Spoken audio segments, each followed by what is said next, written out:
Hello friends, ఈరోజైతే మంచి వీడియోతో మీ ముందుకు వచ్చానండి. ఇదైతే ఓల్డ్ బ్లౌజ్ అనమాట, వర్క్ బ్లౌజ్. హ్యాండ్స్ అనేవి ప్లెయిన్గా వచ్చాయి.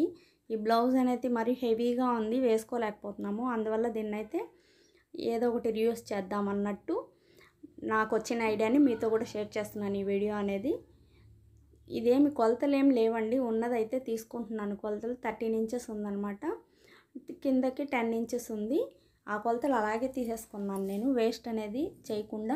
ఇందులో వచ్చిన క్లాత్ అనేది హ్యాండ్ బ్యాగ్ లాగా కుడితే ఎంత వస్తే అంతే వాడుకోవాలి మనమైతే. మనకి పెద్దదిగా చిన్నదిగా ఏం రాదు, మీడియం సైజుగా వస్తుంది హ్యాండ్ బ్యాగ్ అనేది. బాగుంటుంది చూడండి, కావాలంటే. కుట్టిన తర్వాత నాకే బాగా నచ్చిందండి హ్యాండ్ బ్యాగ్ అనేది, బాగుంది.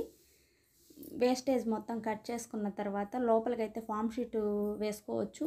నేనైతే ఇది పాతదే కదా అన్నట్టు షాపింగ్ బ్యాగ్ ఉంటుంది కదండి, శారీస్ తెచ్చుకున్నప్పుడు షాప్స్కి వెళ్ళినప్పుడు ఆ బ్యాగ్ అనేది వేసేసాను అనమాట. ఇందుకి ఫామ్ షీట్ కావాలంటే మీరు ఫామ్ షీట్ వేసుకుంటే ఇంకా బాగా వస్తుంది.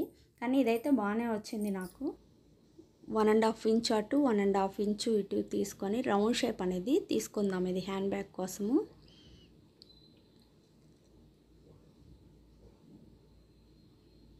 ఇవి రెండు అయితే మనం జాయిన్ చేసుకుందామండి. రెండు పక్కల కూడా ఒకే షేప్ అనేది కట్ చేసుకునేస్తాం. ఇంకో పీస్ కూడా ఇవి రెండు జాయిన్ చేసుకుందాము మనం.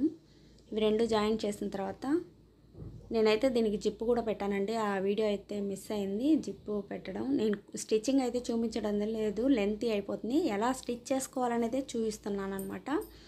వచ్చిన కొలతలు ఇంతే అండి. ఇది హ్యాండిల్స్ పెట్టుకోవడానికి 8 ఇంచెస్, దానికి మధ్యలో 4, 2 అటు 2 ఇటు పెట్టుకొని మనము హ్యాండిల్ అనేది జాయిన్ చేసుకుందామండి. హ్యాండిల్ అనేది 19 ఇంచెస్ తీసుకున్నాను, 1 ఇంచ్ విడ్త్, 90 ఇంచెస్ హ్యాండిల్ అనమాట. లోపల ఫామ్ షీట్ అన్నా లేదా క్యాన్వాస్ అన్న వేసి స్టిచ్ చేసుకోండి, స్టిఫ్గా ఉంటాయి హ్యాండ్స్ అనేటివి.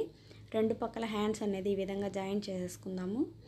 జాయిన్ చేసుకున్న తర్వాత ఈ విధంగా అయితే వస్తుందండి. హ్యాండిల్స్ అనేటివి లోపల పెట్టేసుకొని ఇది 4.5 ఉంటుందండి, అటు ఇటు జాయిన్ చేసుకుందాం. మధ్యలోకి కరెక్ట్గా ఫోల్డింగ్ అనేది చేసుకొని కరెక్ట్ కొలతలు పెట్టుకొని మీరైతే స్టిచ్ చేసుకోండి. 4.5 ఉంది ఇది కొలతకి. ఇప్పుడు జిప్ పెట్టుకోవడానికి చూద్దాము. ఇది 4.5 తీసుకున్నాను. అది చుట్టూ కొలతకి ఎంత ఉంటే ఆ కొలతకి తీసుకున్నానండి నేను. అది కొలత నేను చూపించలేదు, మర్చిపోయాను.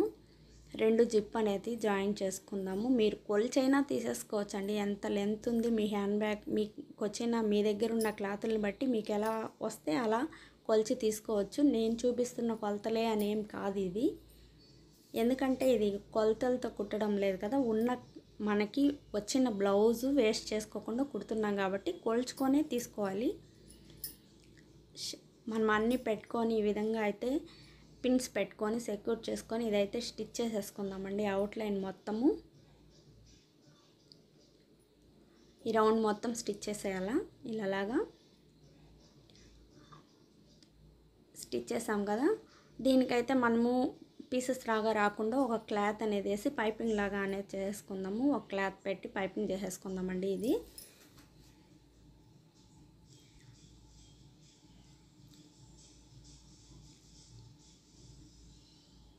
చూసారు కదా, చాలా బాగా రెడీ అయిపోయింది అనమాట హ్యాండ్ బ్యాగ్ అనేది. మనకి చుట్టూ అవుట్లైన్ కూడా ఎక్కడ కానీ పీసెస్ ఏం కనిపించలేదు, నీట్గా వచ్చేసింది. రెడీమేడ్ హ్యాండ్ బ్యాగ్ లాగా వచ్చేసింది అనమాట. చాలా బాగా వచ్చిందండి. వేస్ట్ చేయకుండా మనం బ్లౌజ్ అయితే పడేసి ఉంటాము, అటువంటిది ఇలా కుట్టుకున్నాం కాబట్టి చాలా అందమైన హ్యాండ్ బ్యాగ్ అయితే మనకి రెడీ అయిపోయిందనమాట. మా ఛానల్ కొత్తగా చూస్తున్నట్టే సబ్స్క్రైబ్ చేసుకోండి, లైక్ చేయండి, షేర్ చేయండి. ఇలాంటి మంచి వీడియోతో మరిన్ని వీడియోలతో మళ్ళీ కలుసుకుందాం. Thank you, bye.